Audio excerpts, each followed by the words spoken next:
I'm Mollie Finch Belt, publisher, CEO of the Dallas Examiner newspaper. I'm the daughter of Fred Finch. My father started the paper in 1986.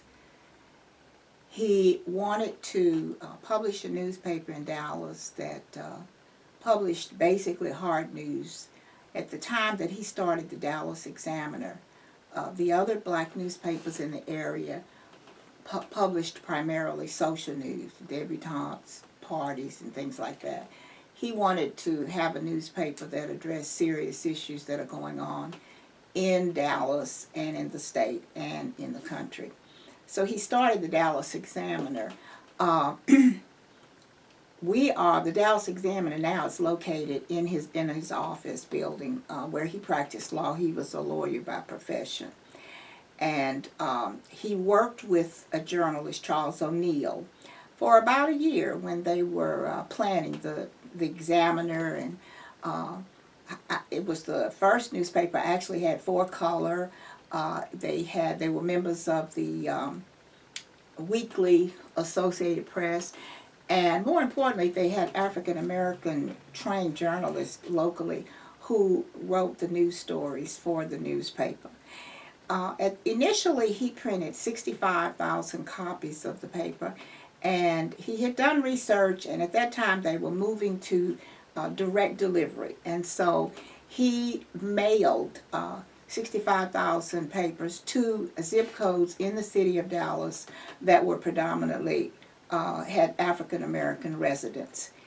The Dallas Examiner has never had a loan from a bank or any other source. He used his own money and his own resources to start the paper. Unfortunately, after he published about 2 or 3 issues of the paper, this was in 1986, he and my mother were murdered in their home. And I am their only child. I inherited the paper. And so I took up the job as being publisher. I knew nothing about publishing. I had worked for the government for over 20 years. And my area was sociology, psychology, and not the newspaper industry. So I have learned over these 34 years the newspaper industry. We have, it's been a struggle because, as we all know, the advertising is very difficult because of basically institutional racism, and a lot of people, black newspapers are not viewed as a source of information to reach our community. So we have done a lot of innovative things in order to bring revenue to the paper. We publish 6 special supplements a year, and our most popular one is a supplement that is called Putting the Pieces Together. It's a college guide that we publish, and it has information from predominantly colleges and universities in the state of Texas, but also we have other HBCUs that are outside of Texas who advertise. We not only insert that publication in the Dallas Examiner, but we also mail copies to 100 high schools in the state of Texas with predominantly African American student populations. It's a very popular supplement. We published it for, I think it's been 9 years. We also publish a lot of health supplements. We've published 2 health supplements battling AIDS in our community that we received awards for.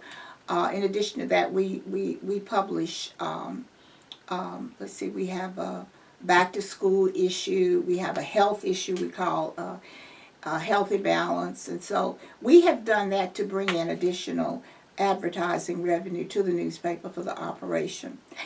Initially, when my father started the paper, he had a very small staff, and then after his death, I did increase the staff at the paper.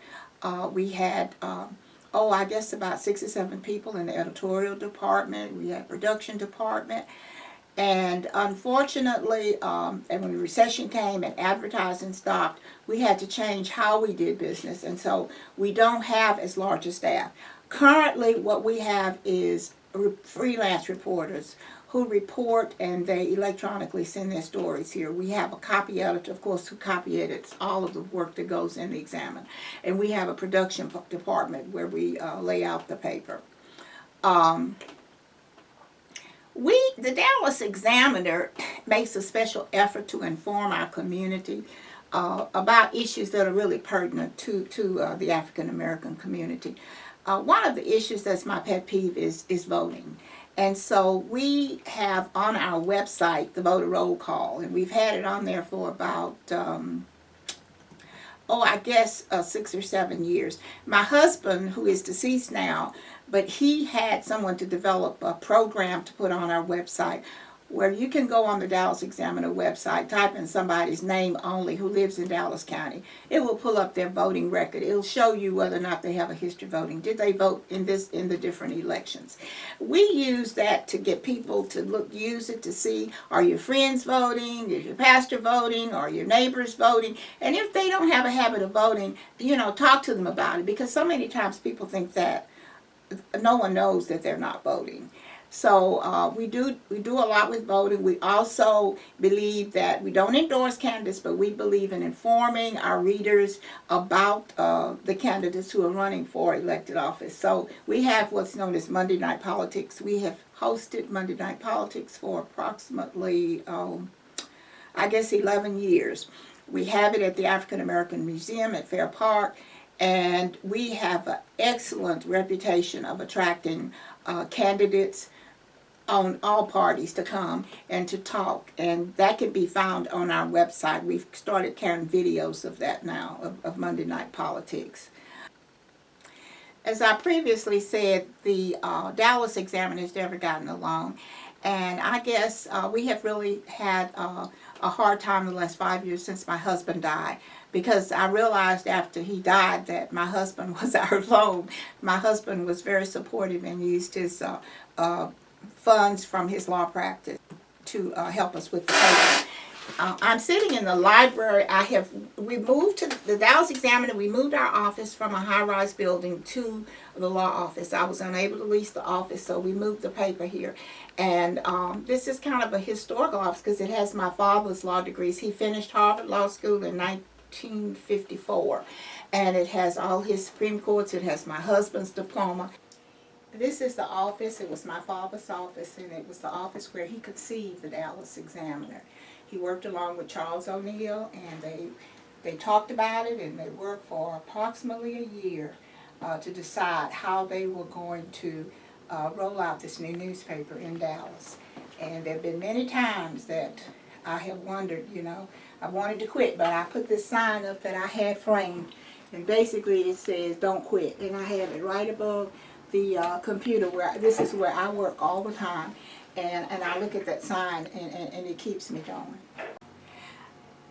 I don't publish the Dallas Examiner by myself. I have an excellent staff. Charity is our copy editor, and she makes sure that we don't have any mistakes in the paper and that all of the information is correct, is factual. And this is Robin Jimenez. Robin has been with me for over 18 years. She is Vice President of Production for the Dallas Examiner. And as I said, it takes a team to produce this paper. And Robin is very creative. She's an artist as well as an editor. And so I don't know what we would do without Robin. This is Tina Jones. And Tina is my administrative assistant. She's a person that's here, and she has my back in everything. She worked for my husband for several years, and then after he died, she started working for the Dallas Examiner, and Tina means a lot to us. She keeps the staff together. This is James Bell III. He's my son, and he's my rock. He does all of the advertising by himself. He has stuck with me through thick and thin, and he works trying to get advertising. He knows that it's important for us to be the voice of the black community, and we couldn't do that without advertising revenue. We've received a lot of awards. These are only some of them. Some of them that I'm proud of, all of them, but I did receive in 2015 the Publisher of the Year Award from the NNPA. And I have pictures here. We have pictures of our black state senator, my father, Barack Obama, our state senator Kay Bailey Hutchinson, and we just kind of put these here, and then we have our, as I said, our Monday night politic folders that we take out to the museum when we have Monday night politics.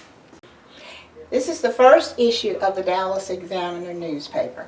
It was always a broadsheet newspaper, but they folded it over and made it appear like a tabloid. This room is kind of like our a room where we come when we really need to kind of get away and be quiet and think about what we want to do. The room has some of our awards and things on the wall, and of course the deer. Many of you may not know, but my husband James Belt was a hunter, and he had 2 of his deer put up here and mounted. I care a lot about the National Newspaper Publishers Association, and I am highly honored that you all have decided to give me this award. It means a lot when you get an award from your peers. It really does, and I just want to say thank you to everybody.